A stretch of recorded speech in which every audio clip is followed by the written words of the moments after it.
That was the presidential debate. We have witnessed, there was no handshake after that. You could see the two walked away, and they are definitely not feeling each other. Kamala Harris' husband coming up to her. Of course, there was no Melania coming up to Trump. Where is she at? Uh, that was an interesting one. I thought that the closing remarks of Kamala Harris were good.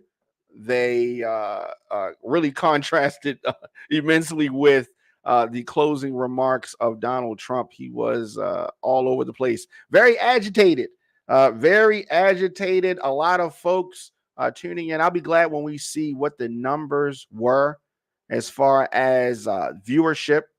Um, but there were a lot of takeaways from this debate, and I think that Donald Trump is probably not going to want to debate her again. I think that she clearly won the debate. But of course, depending on where you fall, you may say some different things.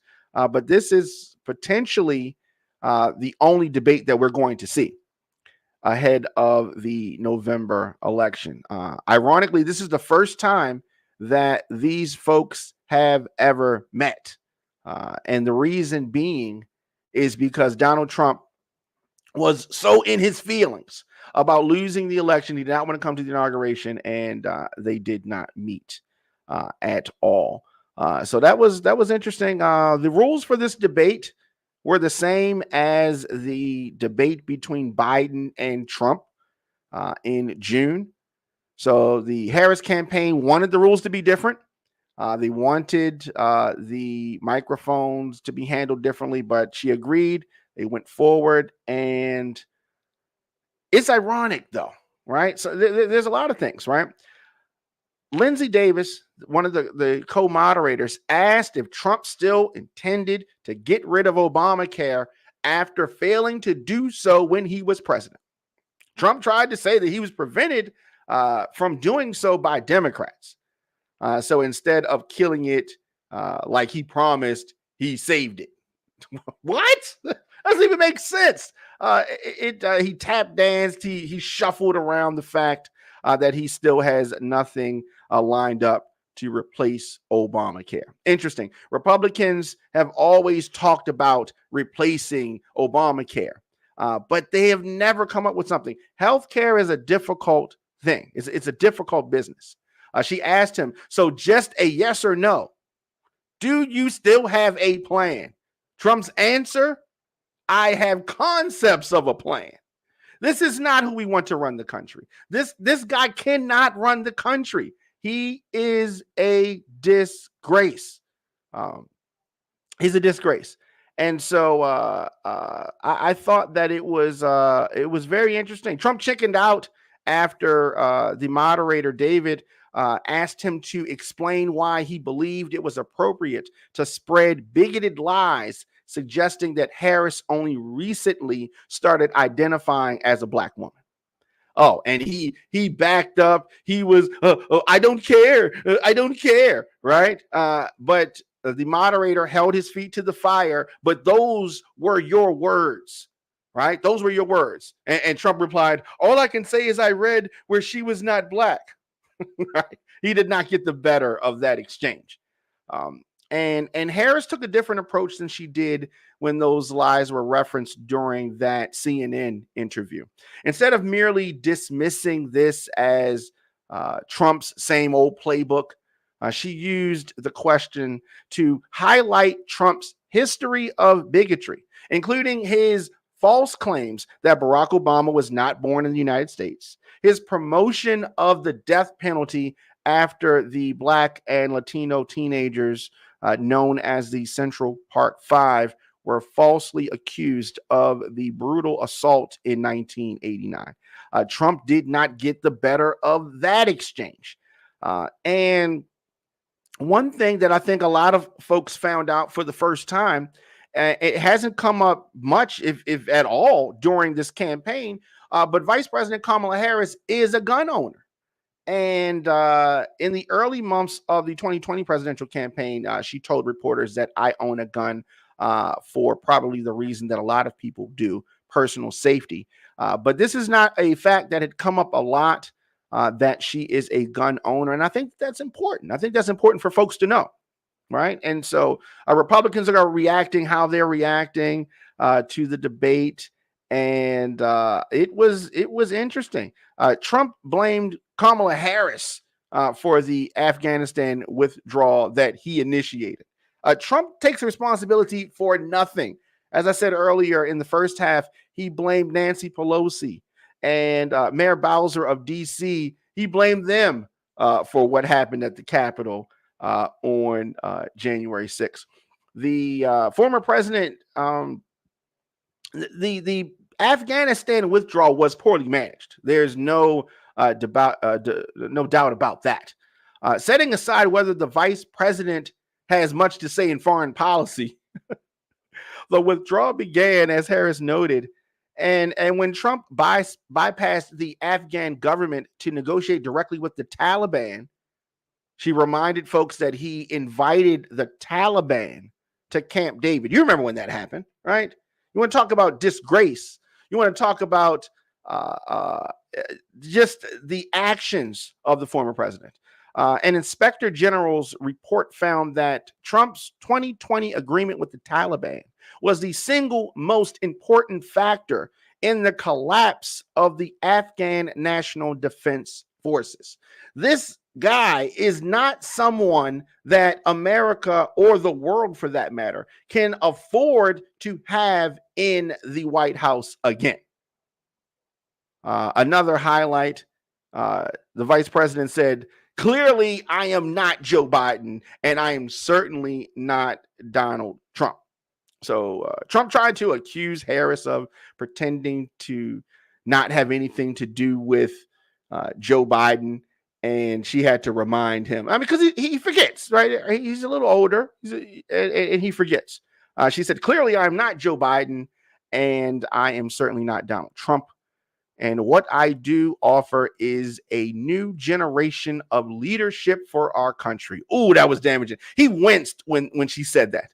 And she continued, "One who believes in what is possible, one who brings a sense of optimism about what we can do instead of always disparaging the American people." Oh, she ran a what is called a master class.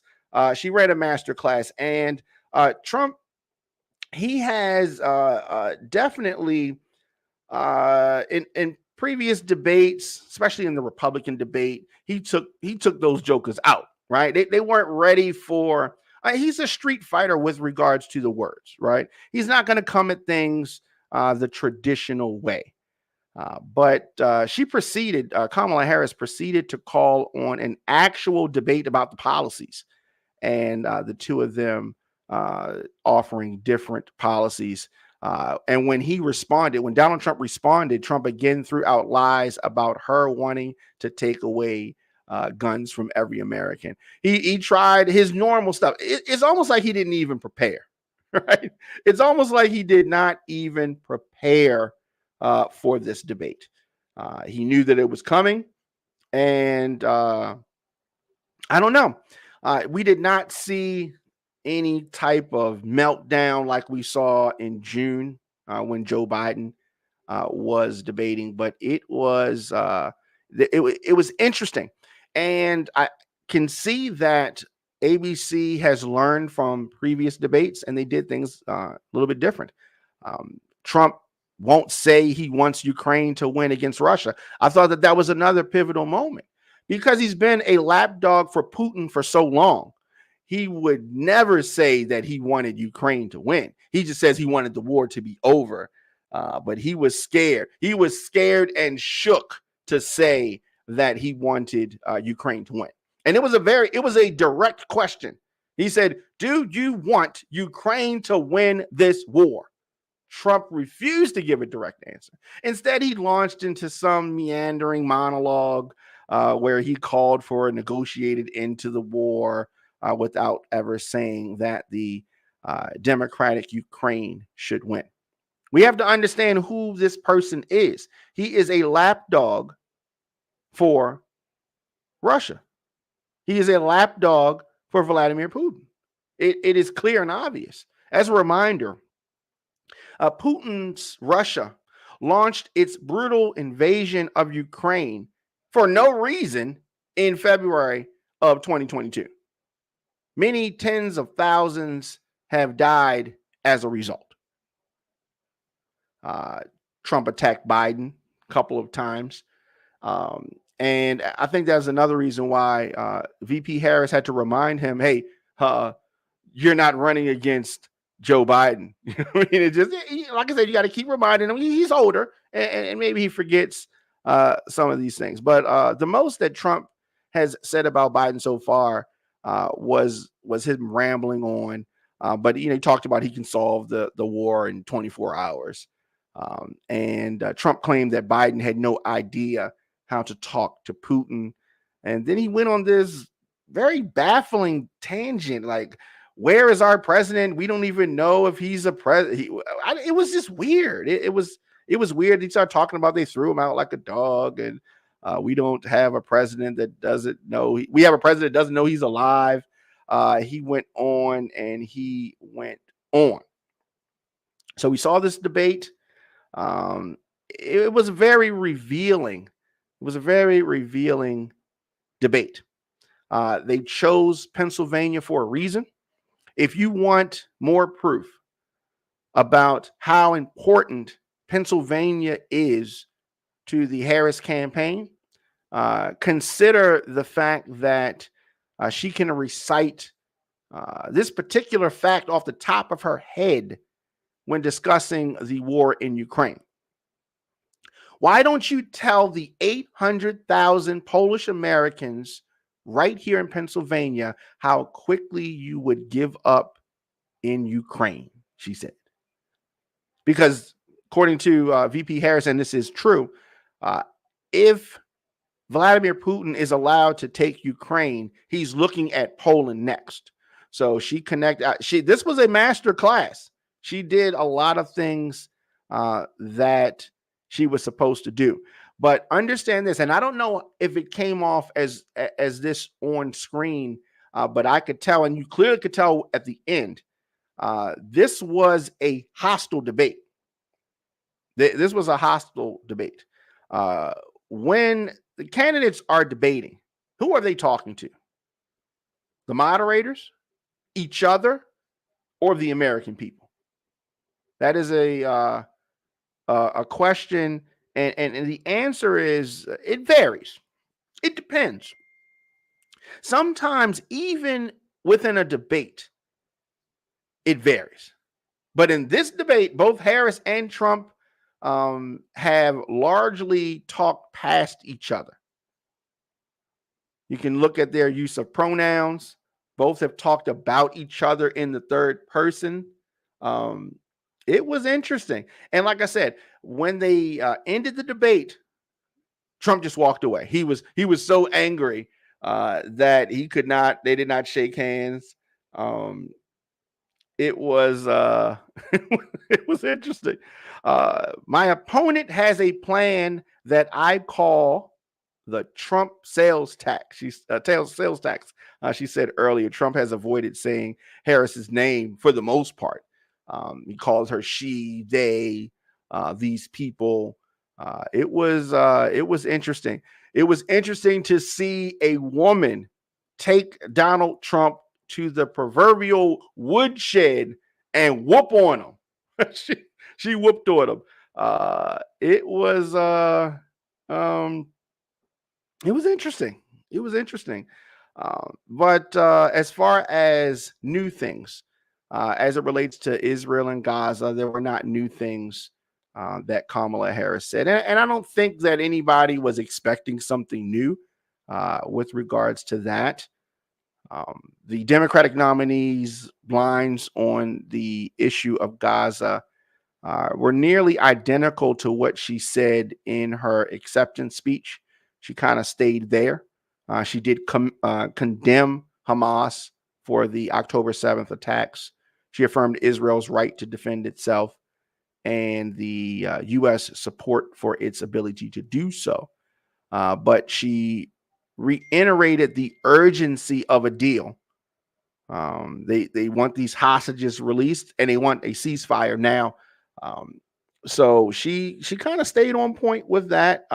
Nothing from Trump really on that. She talked about just how he wants to divide Americans, how he does not have a plan. And I thought that this was another thing that was interesting. She mentioned, Kamala Harris mentioned that Trump is weak and wrong on national security and foreign policy. Oh, he winced when she said that. It was like a gut shot. And he is weak on foreign policy. His strong point is business. So you're going to talk about trade. You're going to talk about these things. Another thing that was revealing and showing his weakness in foreign policy, Donald Trump, the American president, touted Viktor Orban's endorsement. This is something that he should not do. After Kamala Harris said that world leaders are mocking Trump and military leaders think he's a disgrace, Trump's response, the former president of the United States, responded by showing his excitement, touting a very ill-advised endorsement, and that is of Hungary's illiberal ruler, Viktor Orban. So he's like, Orban likes me. What? Trump says that Orban thinks that you need Trump back as president, and that's going to make everything right in the world. I'm not sure that there is a large contingency of non-MAGA voters placing a lot of stock in the endorsement of Viktor Orban. Now, let's understand that Viktor Orban is a dictator. He has a well-documented record of brutal treatment of his own people. This is somebody that former President Trump thinks is a great guy and something that he wanted to let everybody know as far as the endorsement goes. Trump was big mad. Okay, he was big mad. And I think that was the plan that Kamala Harris and her team had. Trump's volume has been slowly but surely ratcheting up. And over time, he got louder and he got louder. He started off pretty calm in the beginning, relatively calm. But as Kamala Harris continued to needled him on his rallies, saying that they were boring and people were leaving, needling him on his standing in the world, needling him on his legal troubles, he started to blow up. He started to get big mad. And he didn't calm down. He didn't calm down as we got to the home stretch. He did not calm down. And as a result, his answers began falling apart, drifting, becoming disjointed, incoherent. His rants, it was interesting. Like I said, it was a masterclass. Harris invited people to watch Trump's debates so they could see how boring they were. Oh yeah, Trump doesn't like that. Right? You want to get under his skin, stuff like that. And to Harris's credit, her team had been telling the press over the last few days that her strategy was to push Trump's buttons. And her strategy was to push Trump's buttons enough so he lost focus. And that's what we saw today. We saw Donald Trump lose focus. Now, in contrast, she kept her poise. She had a smirk on her face or a baffled face. She stuck with her talking points. She stuck with her digs. Right? Harris, in contrast to Trump's reactions, brushed off all of Trump's attacks, leaving him just, big mad. And, it was it was interesting. It was interesting. This is exactly the scenario that Donald Trump's advisors have reportedly been worried about.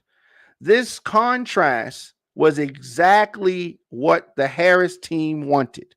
They wanted Trump on his heels, mad, showing frustration, showing that he couldn't, continue his thoughts, get his words together. They were worried about this, and this is what we've seen.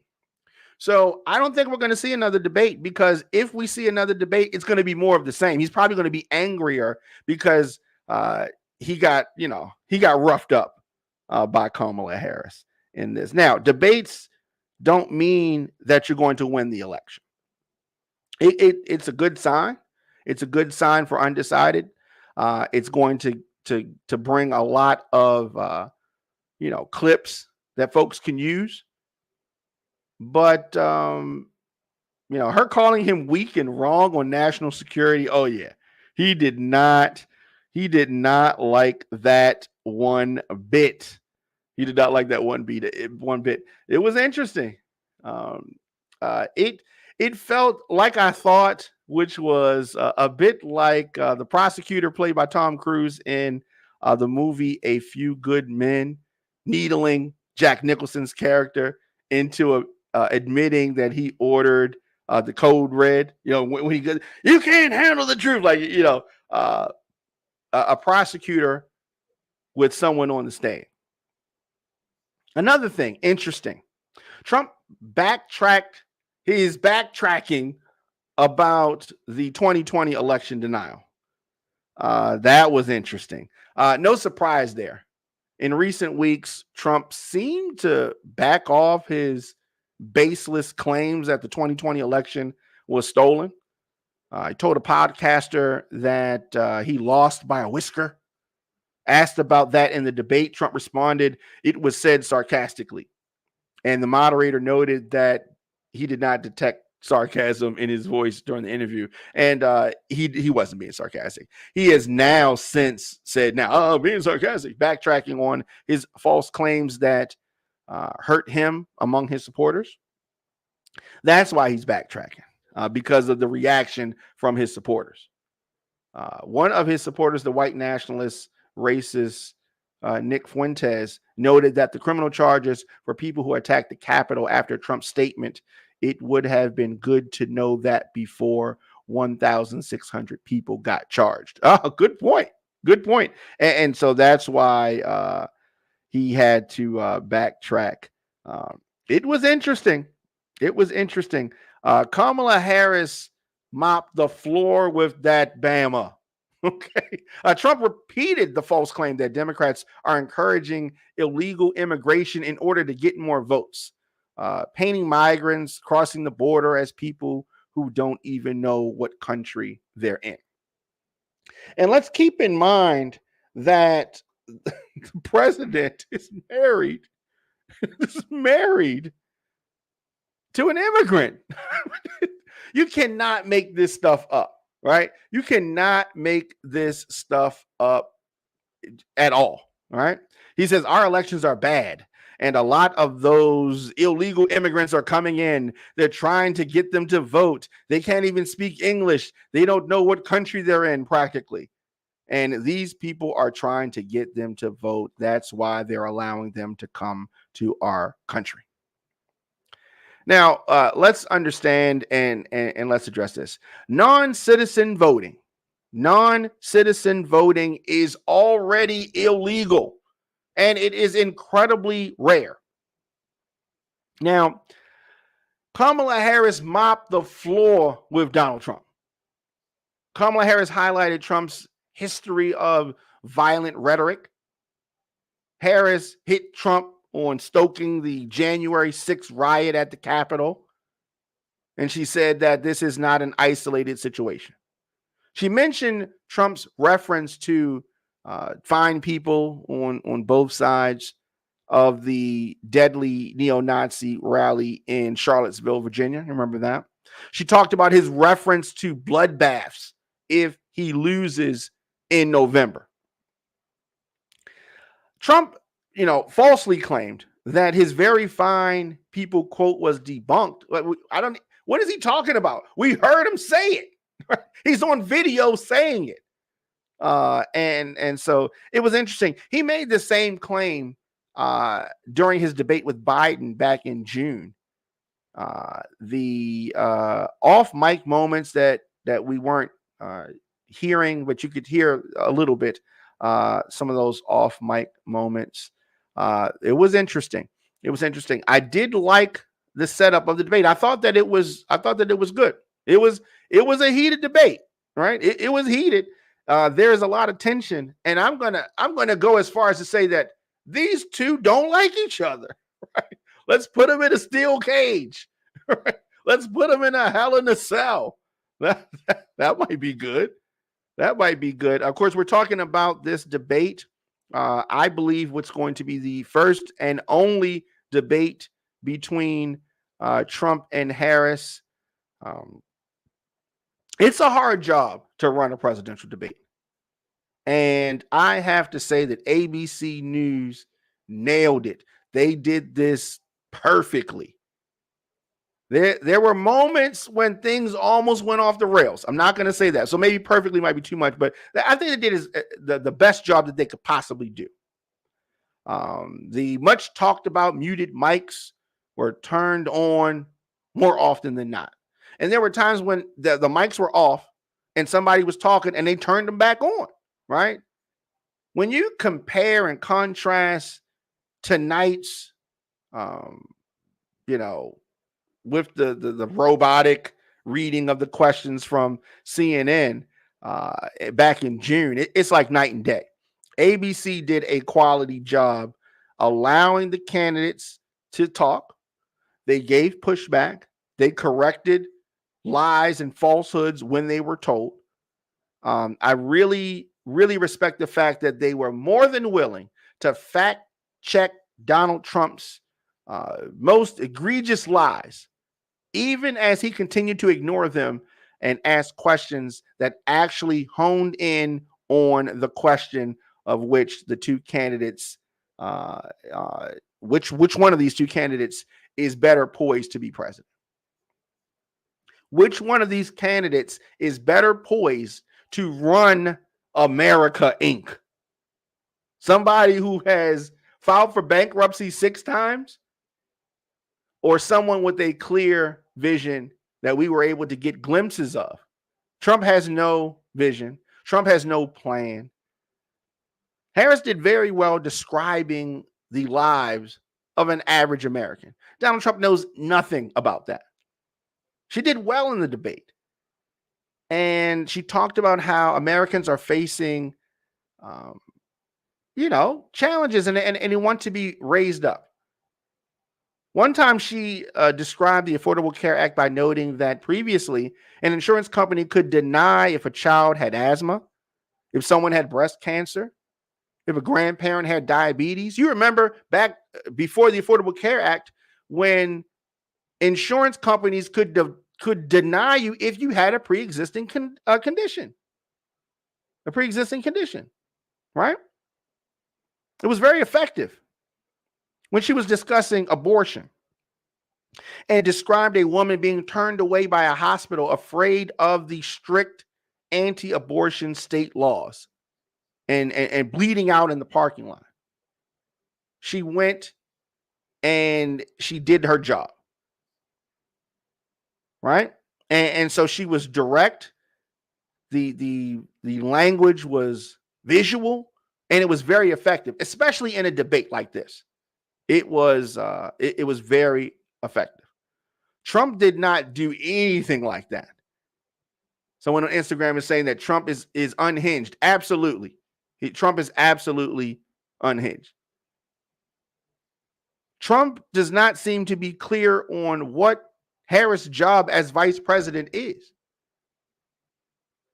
Trump's closing statements were just as disjointed as ever, but one bit toward the top really stood out. And he said, so she just started by saying she's going to do this and she's going to do that. This is how he started off his closing arguments. She's going to do all these wonderful things. Why hasn't she done them? She's been there for 3.5 years. And this gets back to civics class. All right. On Saturdays, we have civics class at noon. So you can tune in, where we go over what happens and what people are responsible for in the government. And it is so ironic that a former president does not even know the roles or the jobs or the responsibilities of a vice president, yet he's running for president. It is something that she said more than once. We need to turn the page. America needs to turn the page on Donald Trump. Harris has been the vice president for the last 3.5 years, not the president. She is running to be president so she can implement her own policies. The president, there's only one at a time. The vice president cannot implement policies. And you would think that a former president would know that. But as I said, Trump loves the uneducated. He's his own words. And he loves the uneducated because you can tell him anything. But what's so ironic is that Trump's uneducated himself. That's why he never wants you to see his grades, for the record. But hopefully we can solve the mystery for Trump. Kamala Harris is running to be the president so she can implement her own policies. The last 3.5 years have been Joe Biden's policies. And she agrees with some of those. And I'm sure she has some other policies that she wants to put forth that are different from what President Biden is doing. You know, it was interesting. Did Trump, I guess he did a relatively good job remembering who he was debating. But he shifted midway through toward his final answer. He tried to make some point about American manufacturing. He began talking about Biden corruptly getting money from China or Ukraine affecting his policies. The idea that Biden is the head of a corrupt business family was at one point the cornerstone of the GOP's attacks on Biden. It's ironic hearing that coming from someone like Donald Trump.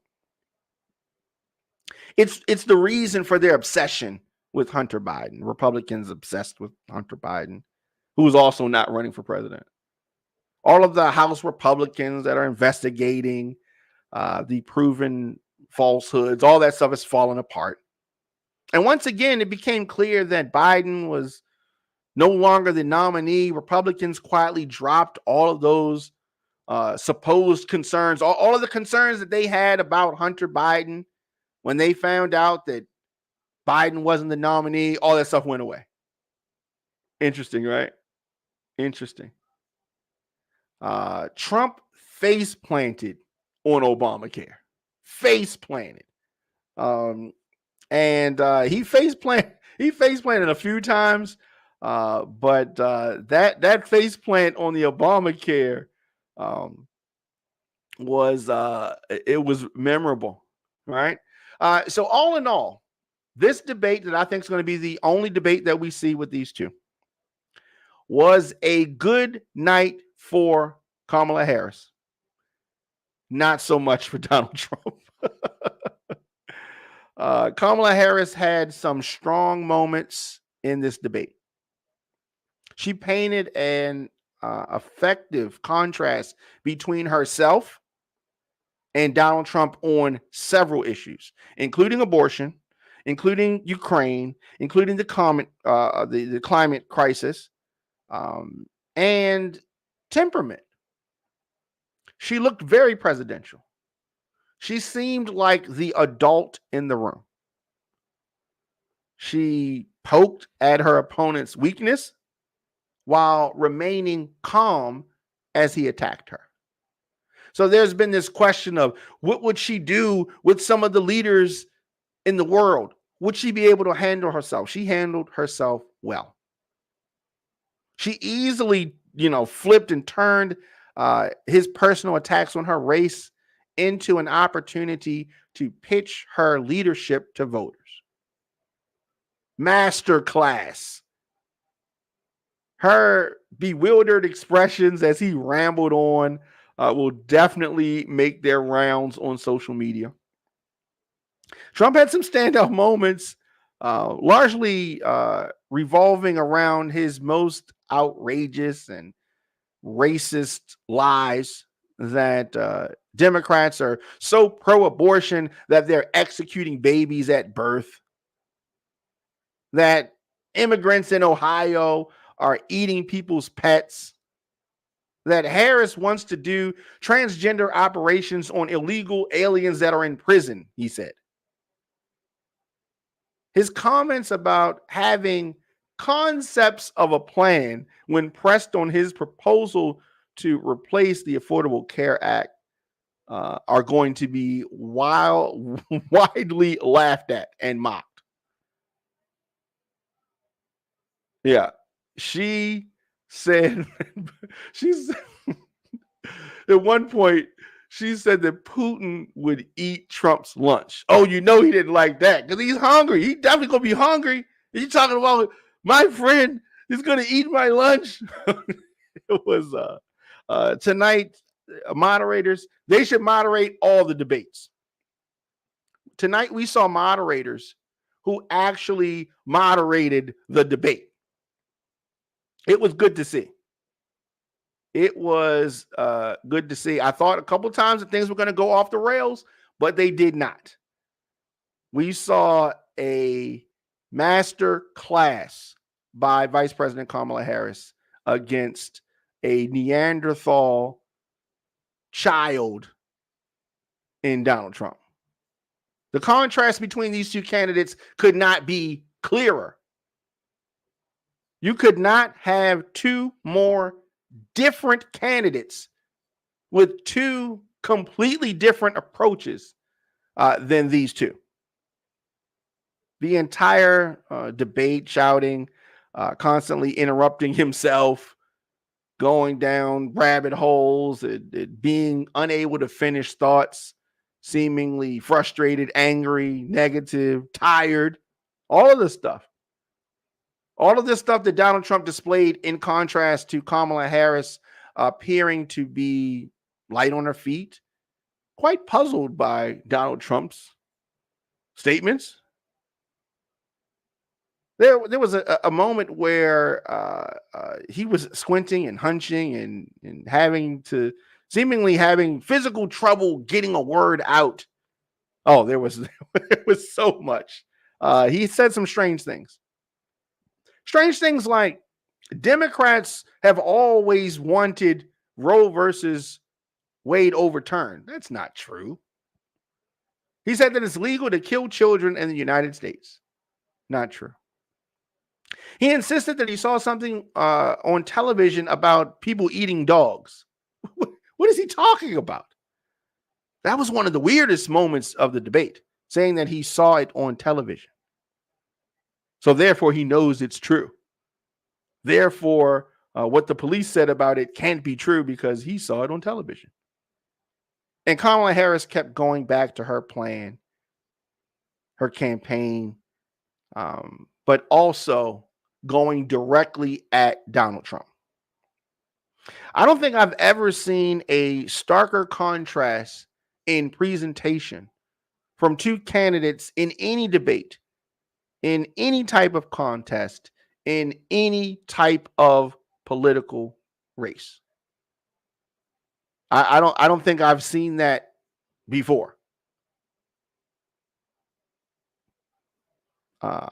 Taylor Swift. Oh yeah, Taylor Swift has endorsed Kamala Harris, writing on IG right after the debate that she will be voting for the Harris Walz ticket in November. I think that she is steady-handed, a gifted leader, and I believe we can accomplish so much more in this country if we are led by a calm, not chaos. Taylor Swift wrote, who also praised Harris for picking Walz as her running mate. Swift said that the recent fake AI images of her endorsing Donald Trump made her realize that I need to be very transparent about my actual plans for this election as a voter. So that was good. Taylor Swift endorsing Vice President Kamala Harris. And I'm sure that we're going to see others endorse Kamala Harris. She is the right pick. She is the right pick. The Vice President Kamala Harris and former President Trump facing off in their first and potentially only debate. It was definitely something to see. Definitely something to see. And we're going to be talking about it in the days and weeks to come as this election winds down. We are on a fast track to November. I'm excited. But if debates matter at all, if they do, if debates matter, this election should be over because she mopped the floor with him. But it is more to it in the next now close to 56 days, or we're on 57 days until the election. We do not know the outcome of the election. But if the debate matters at all, this election should be over because she whooped on him. She whooped on him. Trump's campaign is probably going to plan B, plan C, plan D. They definitely have to figure this out. But we're going to see a lot of nasty tricks. And I don't know. Trump has really, really diminished since his debate against Hillary Clinton. If you look at the man that we saw on the stage tonight, the man that we saw at the lectern tonight versus who debated Hillary Clinton, you can see that, I don't know. When Donald Trump debated Hillary Clinton in 2016, he was definitely, blustering and lying through his teeth every chance that he got. But at least he managed to have, some coherent statements. He landed some sharp digs at Hillary Clinton in the process. But in contrast to that, where Harris was poised and on message throughout the entire debate, Trump was falling apart right before our eyes, getting more and more upset as she went deeper and deeper under his skin. I don't know. It was something else. So we're going to see what the Republicans do to try to combat this onslaught. I don't think they're going to let him debate anymore. I don't think they're going to let him debate anymore. Of course, I'll be back here tomorrow for the Diamond K Show, 6 p.m. Eastern. You can support the program and On Fire broadcasting via PayPal.me/Radio On Fire. Of course, Cash App. I am $ the Diamond K Show. You can always contact me, djdiamondk at gmail.com.